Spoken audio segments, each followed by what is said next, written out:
ये लघु उत्तरीय का पहला प्रश्न है। प्रश्न में पूछ रहा है रासायनिक समीकरण क्या है, एक उदाहरण देकर समझाएं। इसका उत्तर हो जाएगा रासायनिक अभिक्रिया में भाग लेने वाले पदार्थों के संकेतों एवं सूत्रों की सहायता से रासायनिक अभिक्रिया का निरूपण रासायनिक समीकरण कहलाता है। जैसे हाइड्रोजन और क्लोरीन के मिश्रण को यदि सूर्य के प्रकाश में रखा जाए तब यह हाइड्रोजन क्लोराइड बनाता है।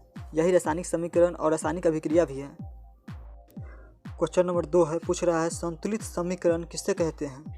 इसका आंसर हो जाएगा जब समीकरण में तीर चिन्ह के बाईं ओर एवं दाईं ओर के प्रत्येक परमाणुओं की संख्या समान होती है तब वह समीकरण संतुलित समीकरण कहलाता है। अगला क्वेश्चन है, क्वेश्चन नंबर 3 है। इसमें पूछ रहा है रासायनिक समीकरण को संतुलित क्यों किया जाता है।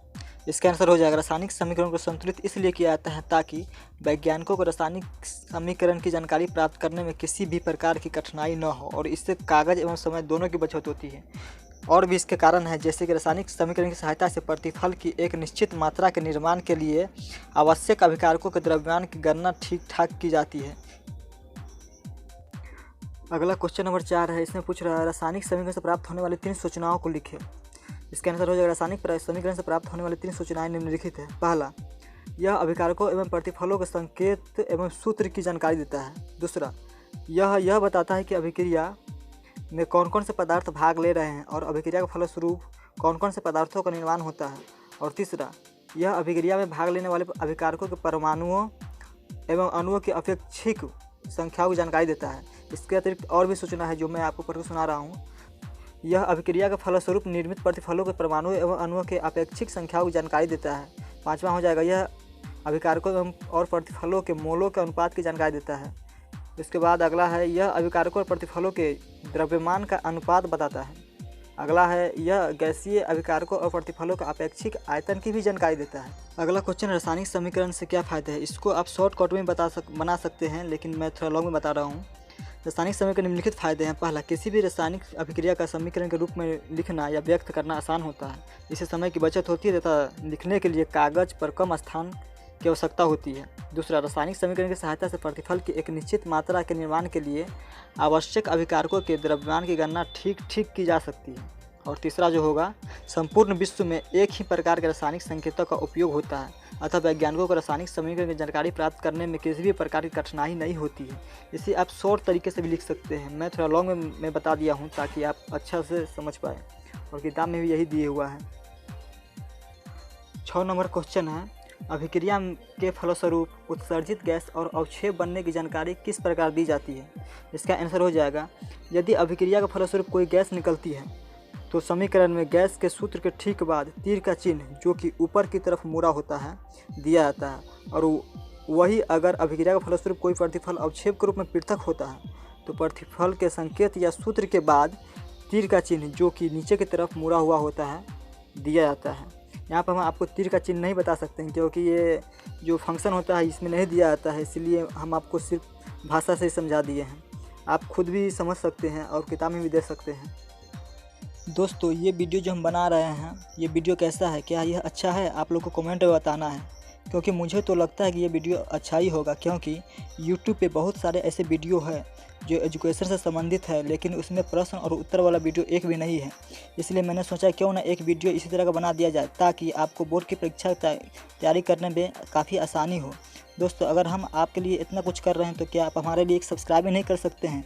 तो फिर देरी किस बात कर रहे हैं, सब्सक्राइब कीजिए। सोच क्या रहे हैं, कीजिए सब्सक्राइब, ताकि जो भी वीडियो हम डालें सबसे पहले आप तक पहुंच सके। और एक बात, हाँ, और ये जो वीडियो बना रहे हैं इसका एक पार्ट पहले ही बना दिए हुए हैं जिसमें अति लघु उत्तरीय प्रश्न का है, जिसका लिंक हम आपको डिस्क्रिप्शन में दे देंगे।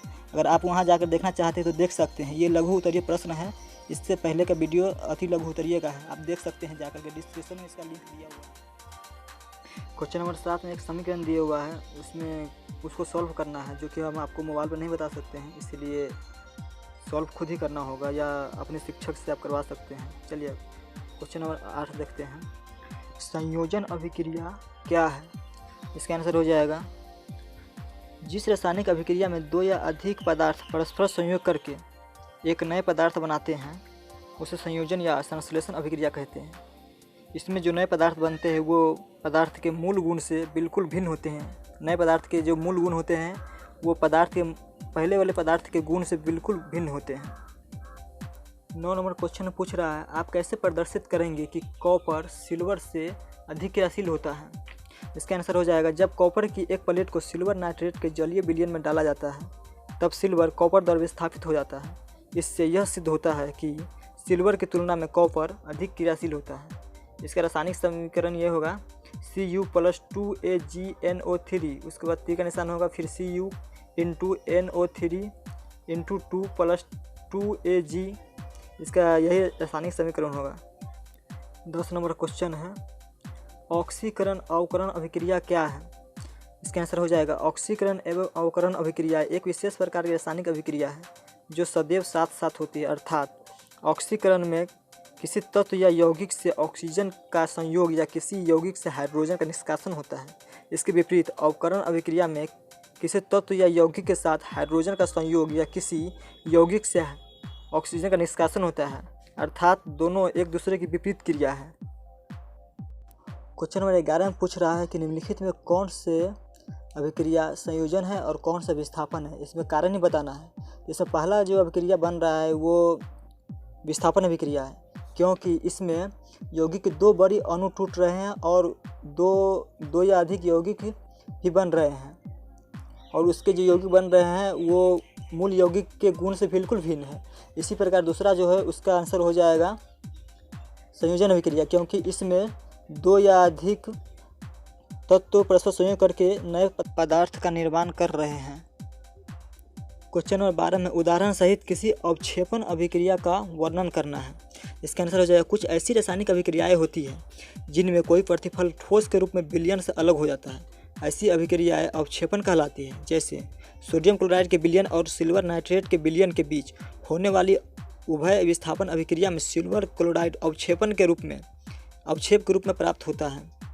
यह जो अभिक्रिया होता है ये अवक्षेपण अभिक्रिया कहलाता है। क्वेश्चन नंबर 13 में संतुलित समीकरण लिखना है। चूँकि ये मोबाइल पे फंक्शन ऐसा नहीं होता है कि हम आपको लिख कर बता सकें, इसलिए इस समीकरण को आपको खुद ही लिखना है। चलिए अगला क्वेश्चन देखते हैं। 14 नंबर क्वेश्चन में पूछ रहा है, ऊष्माक्षेपी और ऊष्माशोषी अभिक्रिया से आप क्या समझते हैं? इसका आंसर हो जाएगा, रासायनिक अभिक्रिया के फलस्वरूप उत्सर्जित या अवशोषित ऊष्मा की जानकारी ऊष्मा रासायनिक समीकरण के द्वारा दी जाती है। ऊष्माक्षेपी अभिक्रिया के लिए समीकरण के दाईं ओर प्लस ऊष्मा तथा ऊष्माशोषी अभिक्रिया के लिए समीकरण के बाईं ओर प्लस ऊष्मा लिख दिया जाता है।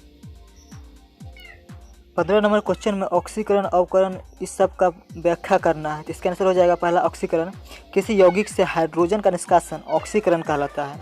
इसके विपरीत दूसरा होगा अवकरण, किसी तत्व या यौगिक के साथ हाइड्रोजन का संयोग या किसी यौगिक से ऑक्सीजन का निष्कासन अवकरण कहलाता है।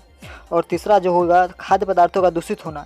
इसका कारण यह है कि भोजन में उपस्थित वसा और तेल काफ़ी समय के पश्चात वायु के ऑक्सीजन द्वारा ऑक्सीकृत हो जाते हैं, जिससे इसके जो गंध होते हैं वो अप्रिय हो जाते हैं। 16 नंबर क्वेश्चन है, कॉपर सल्फेट के विलयन में लोहे का एक टुकड़ा डाल देने पर विलयन का रंग क्यों बदल जाता है? इसका आंसर होगा, क्योंकि जब कॉपर सल्फेट के जलीय विलयन में लोहे का एक टुकड़ा डालते हैं तब लोहा कॉपर सल्फेट से कॉपर को विस्थापित कर देता है। इस अभिक्रिया के फलस्वरूप कॉपर सल्फेट के विलयन का रंग गायब हो जाता है और FeSO4 बनने के कारण विलयन का रंग हल्का हरा हो जाता है। इसीलिए कॉपर सल्फेट के विलयन में लोहे का एक टुकड़ा डाल देने पर विलयन का रंग बदल जाता है। 17 नंबर क्वेश्चन में है, संतुलित समीकरण के रूप में लिखे। कुछ समीकरण दिए हुआ है, उसको संतुलित करना है। तो ये मोबाइल पर हम नहीं बता सकते हैं, क्योंकि मोबाइल पर संतुलित करने का फंक्शन ही नहीं आता है। इसीलिए या तो आप अपने शिक्षक से पूछिए या फिर किताब में देख करके बना सकते हैं आप।